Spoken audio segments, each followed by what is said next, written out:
রথস্থ বামনং দৃষ্টিয়া পুনর্জন্ম ন বিদ্যতে, অর্থাৎ রথে উপবিষ্ট জগন্নাথ দেবকে যিনি দর্শন করেন তার পুনর্জন্ম হয় না।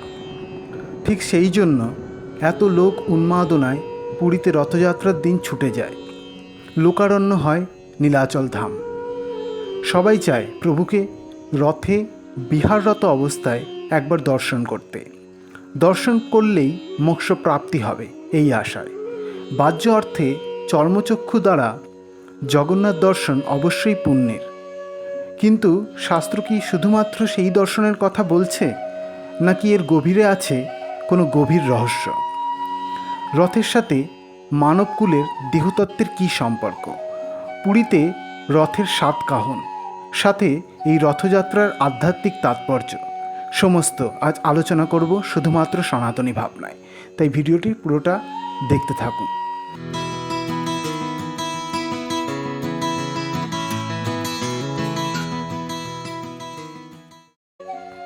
বিশ্বকবি রবীন্দ্রনাথের ভাষায় রথযাত্রায় লোকারণ্য মহা ধুমধাম, ভক্তরা লুটায়ে সব করিছে প্রণাম। রথ ভাবে আমি দেব, পদ ভাবে আমি, মূর্তি ভাবে আমি দেব, হাসেন অন্তর্যামী। প্রকৃতপক্ষে রথ সম্পর্কে জানতে হলে রথের অন্তর্নিহিত গুরুত্ব অবশ্যই জানতে হবে, না হলে রথযাত্রা একটি বাহ্যিক আড়ম্বর হয়েই থেকে যাবে। পুরীতে জগন্নাথ দেব প্রতি বছর নতুন রথে ওঠেন বা নবরথে ওঠেন রথযাত্রার দিন।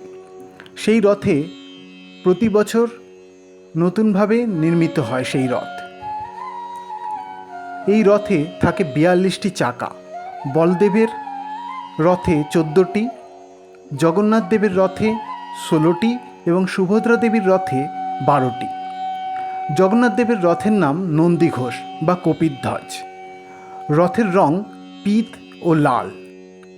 বলভদ্রদেবের রথের নাম তালধ্বজ বা হলধ্বজ এবং এই রথের রং হয় লাল ও সবুজ। দেবী সুভদ্রার রথের নাম দর্পদলন বা পদ্মধ্বজ, যার রং হয় লাল ও কালো বর্ণের। বিশেষ গুণসম্পন্ন নিমকাঠ দিয়ে রথ তৈরি করা হয়, যার ফলে রথ চলার সময় কড়কড় কড়কড় করে শব্দ হয়। রথে ব্যবহার করা হয় 206টি কাঠ। রথ চলার সময় প্রথমে চলে বলভদ্র দেবের রথ, তারপর সুভদ্রা দেবীর রথ এবং শেষে থাকে জগন্নাথ দেবের রথ। মূল মন্দির থেকে রথ যায় গুন্ডিচা মন্দিরে, যার দূরত্ব প্রায় 2 কিলোমিটার। জগন্নাথ দেবের সঙ্গী হন মদন মোহন এবং রক্ষীর নাম হল গারুদা। বলভদ্রের সঙ্গী রামকৃষ্ণ এবং রক্ষীর নাম বাসুদেব এবং সুভদ্রা দেবীর সঙ্গী হন সুদর্শনা। নন্দীঘোষ, তালধ্বজ এবং দর্পদলনের সারথীর নাম যথাক্রমে দারুদা, মাতালি ও অর্জুন এবং পতাকার নাম যথাক্রমে ত্রৈলোক্য মোহিনী, উন্নানী এবং নদম্বিকা। এই 3 রথে ঘোড়া থাকে 4টি করে। জগন্নাথ দেবের এই রথযাত্রার সাথে আমাদের দেহতত্ত্ব জড়িয়ে রয়েছে। নবরথ বা নতুন রথ মানে হলো নববিধা ভক্তি, মানে ভক্তি দিয়ে গড়া রথে জগন্নাথদেব ওঠেন। আধ্যাত্মিক তাৎপর্য বিশ্লেষণ করলে দেখা যায় রথের যে রশি থাকে তার নাম নন্দীঘোষ, তালধ্বজ এবং দর্পদলনে যথাক্রমে শঙ্খচূড়া নাগুনি, বাসুকী এবং স্বর্ণচূড়া নাগুনি। তাই সেই রশি ধরলে বাসুকী নাগের কৃপা পাওয়া যায়। রথ চলার সময় যে 3টে চাকার দাগ পড়ে তাকে বলা হয় গঙ্গা, যমুনা এবং সরস্বতী বা ইরা, পিঙ্গলা এবং সুষুম্না। এই দাগের ধূলি মাথায় নেওয়া বা এতে অবগাহন করলে প্রয়াগে স্নান করার পুণ্যলাভ হয়। উল্টো রথ তাই হল কুলকুণ্ডলিনী জাগানোর প্রতীক স্বরূপ। জগন্নাথের রথের 16টি চাকা 10 ইন্দ্রিয় এবং ষড়রিপুর সূচক, যা ভগবানের নিচে থাকে।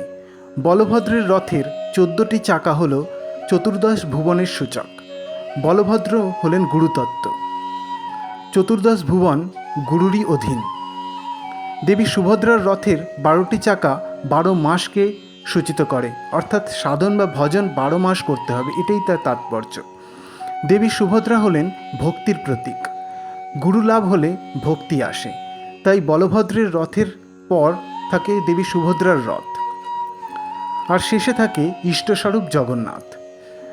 গুরুকৃপায় ভক্তি আসে এবং ভক্তি দ্বারা ইষ্ট লাভ হয়, এটা তাই তাৎপর্য। তাই জগন্নাথ দেবের রথ থাকে সবার শেষে। রথ চলার সময় কর্কর কর্কর যে শব্দ হয় তা শব্দব্রহ্ম বা বেদের প্রতীক। রথে বিভিন্ন দেবতার অবস্থান হয়, যথা নন্দীঘোষে যারা থাকেন তাদের মধ্যে যে দেবতাগুলি থাকেন তাদের মধ্যে গোবর্ধন, কৃষ্ণ, নরসিংহ, রাম, নারায়ণ, হনুমান এবং রুদ্র। তালধ্বজে থাকেন কার্তিক, গণেশ, সর্বমঙ্গলা, মৃত্যুঞ্জয়, মুক্তেশ্বর প্রমুখ। এবং দর্পদলনে অর্থাৎ সুভদ্রা দেবীর রথে থাকেন চণ্ডী, চামুণ্ডা, বনদুর্গা, শুলি দুর্গা, শ্যামাকালী, মঙ্গলা, বিমলা। এই রথটাই আমাদের দেহতত্ত্বের সঙ্গে জড়িত, কেননা আমাদের দেহ সর্বরকম দেবতার বসবাস। রশি হলো মনের প্রতীক এবং ঘোড়া হলো ইন্দ্রিয়ের প্রতীক। আমাদের দেহ ভক্তি দিয়ে গড়া বা ভক্তি দিয়ে গড়ে তুলতে হবে। যখন আমরা আমাদের দেহকে ভক্তিভাবে ভরিয়ে তুলতে পারবো বা গড়ে তুলতে পারবো, তাতে জগন্নাথ অর্থাৎ দেবতা বাস করবেন। দেহ হয়ে উঠবে মন্দির। দেহের মধ্যে প্রাণরূপী বা আত্মারূপী প্রাণনাথ জগন্নাথ অবস্থান করছেন। সেই দিব্য ভগবানকে যে যোগী নিজের দেহরথে দর্শন করেন তার আর পুনর্জন্ম হয় না। অর্থাৎ নিজের আত্মা বা নিজেকে দর্শন করতে হয় নিজের মধ্যে, তবেই মুক্তি পাওয়া যায়।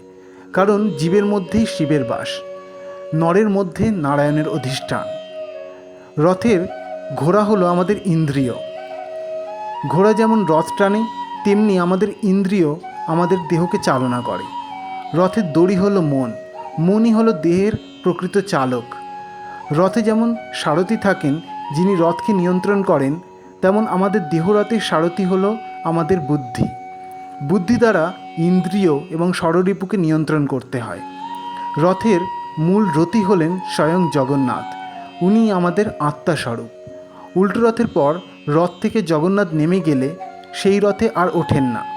রথের কাঠ ভেঙে রান্নার কাজে লাগানো হয়। তেমনি দেহরথের রথী আত্মা একবার দেহ থেকে বেরিয়ে গেলে আর এই দেহে প্রবেশ করেন না। তখন দেহটি মৃতদেহে পরিণত হয় এবং তা পুড়িয়ে ফেলতে হয়। জয় জগন্নাথ।